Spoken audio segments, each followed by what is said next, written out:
Saya Dr. Setia Dewi Lusiati, spesialis anak konsultan neonatologi, bekerja di Pusat Kesehatan Ibu dan Anak Nasional RSAB Harapan Kita.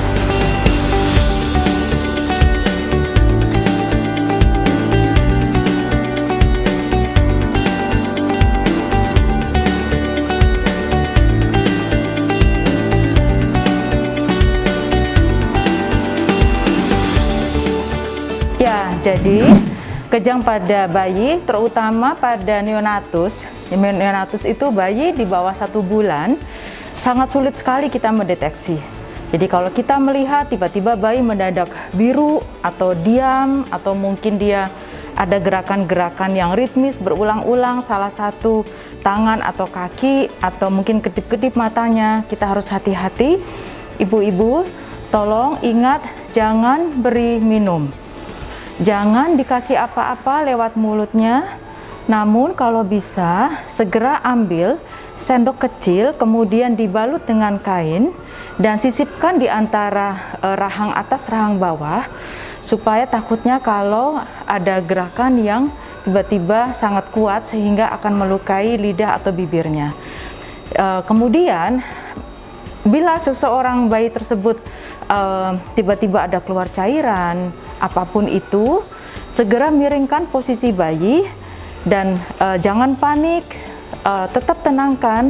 Posisi bayi harus dalam keadaan kepala yang lurus, tidak terlalu menekuk atau tidak terlalu mendongak. Jadi pastikan dia dalam posisi lurus agar jalan napas baik, karena pada saat dia kejang, pada saat itu bayi tidak bernafas sama sekali. Nah, kemudian setelah, biasanya itu terjadi tidak lama. Pada bayi kecil, kejang itu hanya terjadi bahkan dalam beberapa detik atau mungkin paling lama 1 menit, dan segera bawa ke emergensi, ke Pusat Kesehatan Ibu dan Anak Nasional RSAB Harapan Kita.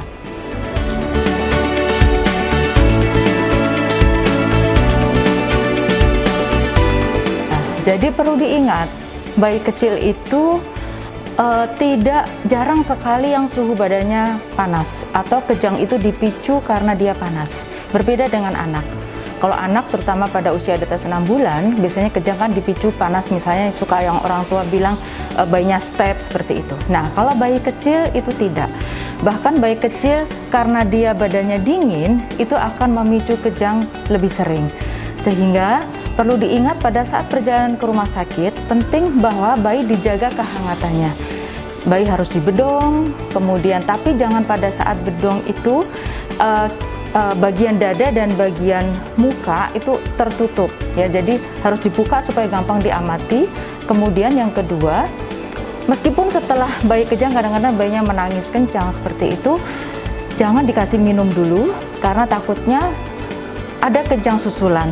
Ya, jadi yang akan membahayakan karena pemberian minum bisa mengakibatkan susu teraspirasi masuk ke jalan nafas. Jadi itu yang berbahaya. Jadi sekali lagi penting menjaga kehangatan suhu bayi. Demikian. Jadi pastikan ayah bunda, kalau Ananda ada dicurigai ada suatu seperti kejang atau serangan kejang atau seperti tingkah laku yang tidak seperti biasa, pastikan bahwa pada saat itu bayi jangan dilakukan pemberian nutrisi, kemudian bayi segera dijaga kehangatan, kemudian bayi harus diposisikan kepala dan badan lurus, dan siapkan segala sesuatu untuk dibawa ke rumah sakit karena kemungkinan bayi bisa langsung dirawat untuk dilakukan monitoring selanjutnya. Di Pusat Kesehatan Ibu dan Anak Nasional RSAB Harapan Kita, khususnya di bagian neonatologi, jadi kami mempunyai semacam mesin yang sangat khusus, spesial, yaitu untuk monitoring kejang. Bahwa karena kejang ini sangat sulit dideteksi setiap saat. Mengingat kejang bayi itu sangat sumir, dan tentu saja kejang bayi ini berlangsung kadang-kadang sangat singkat, sehingga kadang-kadang pada saat kejang kalau tidak terdeteksi secara kontinu, kita bisa kehilangan momen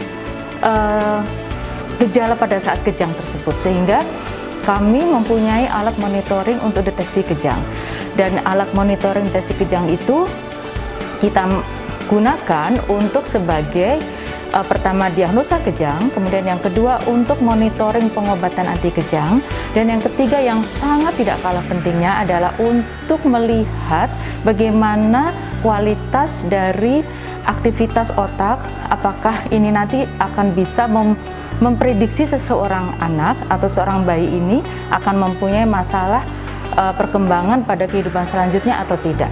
Demikian dari saya, Dr. Seda Dewi Lusiati, spesialis anak konsultan neonatologi dari Pusat Kesehatan Ibu dan Anak Nasional RSAB Harapan Kita.